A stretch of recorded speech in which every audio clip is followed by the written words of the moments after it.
नमस्कार, मैं सुशील कुमार चौधरी। आज हम कक्षा 6 सामाजिक विज्ञान की पुस्तक हमारे अतीत के दूसरे अध्याय आखेट खाद्य संग्रह से भोजन उत्पादन तक की कहानी के बारे में जानेंगे। तुषार रेल यात्रा कर रहा है, वह बाहर की ओर झांकता है तो उसे बहुत से पेड़ पौधे और खेत खलियान दिखाई देते हैं। तभी उसके चाचा कहते हैं कि ये जो रेल की यात्रा है ये लगभग 150 साल पूर्व शुरू हुई और उसके कुछ दशक के बाद बसें प्रारंभ हुई। तुषार के मन में एक प्रश्न उत्पन्न हुआ कि क्या पहले लोग एक ही जगह रहते थे या इधर-उधर नहीं जाया करते थे? इस प्रश्न का उत्तर इस अध्याय में मिलेगा। आरंभिक मानव, आखिर वे इधर-उधर क्यों घूमते थे? हम उन लोगों के बारे में जानते हैं जो इस महाद्वीप में लगभग 20 लाख साल पहले रहा करते थे। उन लोगों को हम आखेट खाद्य संग्रह के रूप में जानते हैं, अर्थात वह आखेट करते थे और खाद्य की सामग्रियों को संग्रहित करते थे, इसलिए उनको इस नाम से पुकारा जाता है। वह जंगली जानवरों का शिकार करते थे, मछलियां पकड़ते थे, चिड़िया पकड़ते थे और फलों से कंदमूल फूल चुनते थे और इकट्ठा करते। ये लोग एक जगह से दूसरी जगह घूमते रहते थे। इसके कई कारण थे। पहला कारण तो ये था कि वह एक जगह पर ज़्यादा दिन नहीं रह सकते थे क्योंकि वह वहाँ के कंदमूल फल खाकर खत्म कर देते थे, इसलिए उनको अगली जगह पर जाना होता था। दूसरा कारण था कि जानवर जिनका वे शिकार करते थे, जहाँ पर वे रहते थे धीरे-धीरे वे खत्म होने लगते थे, इसलिए वे उन स्थानों को छोड़कर दूसरे स्थानों पर भोजन की तलाश में जाते थे। तीसरा कारण था कि पेड़-पौधों से फल-फूल अलग-अलग मौसम में आते थे, इसलिए लोग उनकी तलाश में उपयुक्त मौसम के अनुसार अन्य इलाकों में घूमते थे। चौथा कारण था पानी का। पानी सभी पेड़-पौधों और जीव-जंतुओं के लिए बहुत आवश्यक है कि झील, झरने, नदियाँ पानी की भर जाती थी और कभी-कभी वह सूख जाती थी, जैसा कि मौसम के अनुसार बरसात के मौसम में पानी अधिक आ जाता था और गर्म के मौसम में सूख जाता था। इसलिए भी लोग एक स्थान से दूसरे स्थान पर पानी की खोज में जाया करते। आरंभिक मनुष्य के जीवन के बारे में जानकारी कैसे मिलती है? जो पुरातत्वविद हैं, उनको कुछ ऐसी वस्तुएं मिली जिनका निर्माण उपयोग आखेट खाद्य संग्राहक वर्ग ने किया था और वो लोग जब अपने काम के लिए जिन पत्थरों का, जिन लकड़ियों का, जिन हड्डियों का औजारों के रूप में प्रयोग करते थे, जब वे जाते थे तो उन्हें वहीं छोड़ जाते थे। उन्हीं औजारों, पत्थरों और हड्डियों के माध्यम से इस वर्ग की जानकारी मिलती है। इनमें बहुत से औजार ऐसे होते थे जो पेड़ पौधों को काटने काम आते थे, फल फूल काटने काम आते थे। कुछ औजार ऐसे होते थे जो मांस काटने के काम आते थे। कुछ ऐसे होते थे जो जानवरों की खाल उतारने के लिए या जानवरों को मारने के लिए प्रयोग किए जाते थे। जिस प्रकार से ये औजार है, यह पेड़ की जड़ें खोदने के लिए, पेड़ की कंद निकालने के लिए प्रयोग होता था और ये जो औजार है, यह किसी वस्तु को सीलने में, जैसे जानवरों की खाल छील कर मनुष्य पहनने लगे थे, उसको सीलने के लिए प्रयोग किए जाते थे। रहने की जगह का निर्धारण करना। भारत के इस मानचित्र में देखेंगे कि जहाँ पर लाल तिकोने स्थान बने हुए हैं, इन स्थानों पर लोग रहते थे। मानचित्र में बहुत कम स्थान बनाए गए हैं, परंतु अधिकांश ये नदी नालों के किनारों पर और गुफाओं के आसपास रहते थे, जहाँ से ये अपने आप को सुरक्षित रख सकते थे और साथ ही साथ भोजन की प्राप्ति भी हो जाती थी। ऐसा एक स्थान है भीमबेटका, जो आधुनिक मध्य प्रदेश में है। नर्मदा नदी के किनारे कई गुफाएं मिली हैं और उन गुफाओं में इस प्रकार के चित्र मिले हैं जिनसे पता चलता है कि यहाँ पर वो लोग रहते होंगे। ये है गुफाओं में, देखिए यह रहने का स्थान दिखाई देता है, जैसे कि वो इन गुफाओं में रहते होंगे। पुरा स्थल क्या है? पुरा स्थल उस स्थान को कहते हैं जहां औजार, बर्तन और इमारतें जैसी वस्तुओं के अवशेष मिलते हैं। ऐसी वस्तुओं का निर्माण लोगों ने अपने काम के लिए किया होगा उस समय और बाद में वो इन्हें छोड़कर चले गए। ये जमीन के ऊपर से भी मिलते हैं कई बार पड़े हुए, और कई बार जमीन के नीचे से खोद कर निकालने पड़ते हैं। कई बार ये समुद्र और नदियों के तल में भी पाए जाते हैं, जिन्हें पुरातत्ववादी निकालकर अपने अध्ययन के लिए प्रयोग करते हैं। यहाँ देखिए कुन्नलूर की गुफाएं तमिलनाडु, आंध्र प्रदेश और क्षेत्रों में आती हैं। यहाँ पर कई गुफाएं ऐसी मिली हैं जिन गुफाओं में राख मिली है। इनसे पता चलता है कि उस समय के व्यक्ति को आग का ज्ञान हो गया था। नाम और तिथियां। जिस काल के बारे में हम पढ़ रहे हैं उसे पुरातत्वविदों के द्वारा आरंभिक काल या पूरा पाषाण काल कहा गया। पूरा का अर्थ है प्राचीन और पाषाण का अर्थ है पत्थर।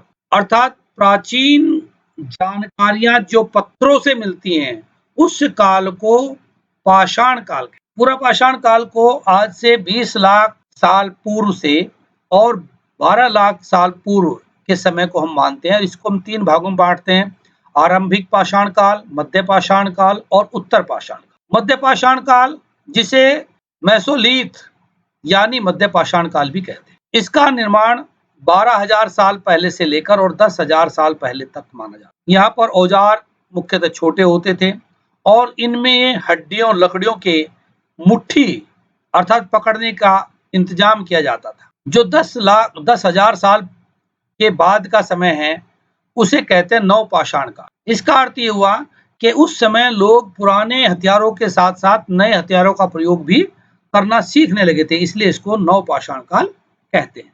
बदलती जलवायु, लगभग 12,000 साल पहले दुनिया की जलवायु में परिवर्तन आया और इसके कारण क्या हुआ, बहुत से ऐसे जानवर पैदा हुए जो घास खाकर अपना जीवन व्यतीत कर सकते थे। इसमें हिरण, बारहसिंगा, भेड़, बकरी, गाय ऐसे जानवर थे। जो लोग इन जानवरों का शिकार करते थे, वे इनके पीछे पीछे आए और उनके खाने पीने की आदतें और वो कहाँ रहते हैं, कैसे रहते हैं, इसके बारे में जानकारी प्राप्त करते गए। वे धीरे धीरे इन जानवरों को पकड़ते गए और उनमें से कुछ जानवरों को पालतू बना लिया गया।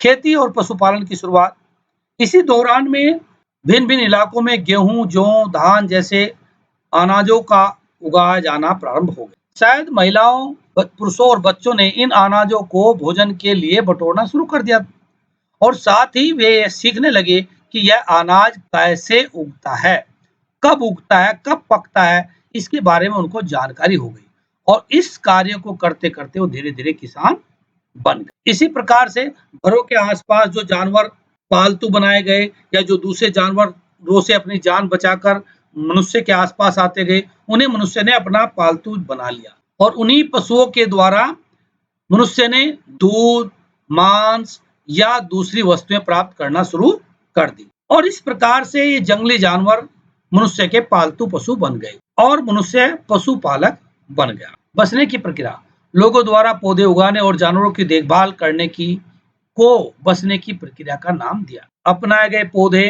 तथा जानवर अक्सर जंगली पौधों और जानवरों से भिन्न होते थे।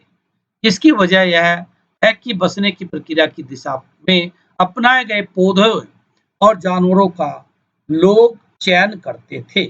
आमतौर पर ऐसे पौधे और जानवर का चयन किया जाता था जिनमें बीमारियां कम होती थी, जिनमें मोटे मोटे दाने लगते थे और जो पशु मनुष्य को हानि नहीं पहुंचाते थे, उन जानवरों को चुना गया जो हिंसक नहीं थे और इस प्रकार से उन पौधों और जंगली जानवरों को धीरे धीरे मनुष्य के साथ रहना सीख लिया और मनुष्य उन सब की सुरक्षा के लिए एक जगह निवास करने लग गया। नवीन जीवन शैली, आप जानते हैं कि जब हम कोई फसल बोते हैं तो उसको बोया जाता है, बोने के बाद वह बड़ा होता है, फिर वो पकता है, पकने के बाद उसे घर लाया जाता है और इस बीच में बहुत से कार्य करने पड़ते हैं। इन बहुत से कार्यों को करने तथा उस पके हुए भोजन को, उस पकी हुई फसल को सुरक्षित रखने के कारण लोगों की जीवन पद्धति में परिवर्तन आ गया। भोजन को बड़े बड़े बर्तनों में या बड़ी बड़ी टोकरियों में रखा जाने लगा, गड्ढे खोद कर भी टोकरियां बनाकर उसमें रखा जाने लगा और इससे व्यक्ति भोजन संग्रह करना और एक जगह निवास करना सीख गया। जानवर चलते फिरते खाद्य भंडार, आप जानते हैं कि जिन जानवरों को हम पालते हैं उनमें से उन जानवरों के बच्चे होते हैं और वो हमें दूध देते हैं और कुछ जानवर ऐसे होते हैं जो जिनका हम मांस खाने के लिए, जिनका अंडा खाने के लिए हम उनको पालते हैं, जैसे बकरी या मुर्गी आदि पालने के लिए। जानवर हर समय व्यक्ति के पास भोजन के रूप में उपलब्ध रहता है, अर्थात पशुपालन को चलता फिरता खाद्य भंडार भी कहा जाता है। इस भारत के मानचित्र में आप ये जो निशान देख रहे हैं, नीले नीले निशान, यह सब ये बताते हैं कि इन जगहों पर लोग निवास करते थे और अपने साथ में पशुपालन भी करते थे। तो अर्थात ये छोटे छोटे गांव थे उस समय के। पुरातत्वविदों को शुरुआती कृषकों और पशुपालकों के होने के साक्ष्य मिलते हैं यहाँ पर। ये पूरे महाद्वीप में पाए जाते थे। महत्वपूर्ण यह है कि ये पश्चिमी उत्तर में और कश्मीर तथा पूर्वी तथा दक्षिणी भारत में पूरे में फैले हुए थे।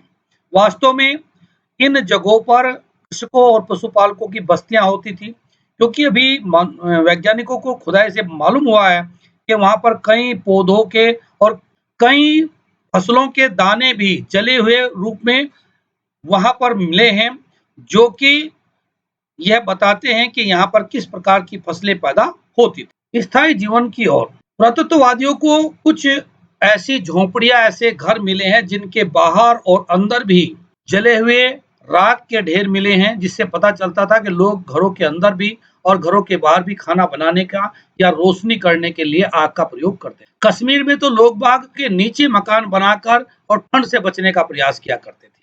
बहुत सारी जगहों पर पत्थरों के औजार भी मिले हैं और कहीं-कहीं पर जो नवपाषाण काल के औजार हैं, वह भी मिले, जिनकी धार और अधिक पैना करने के लिए उन पर पालिश की जाती थी।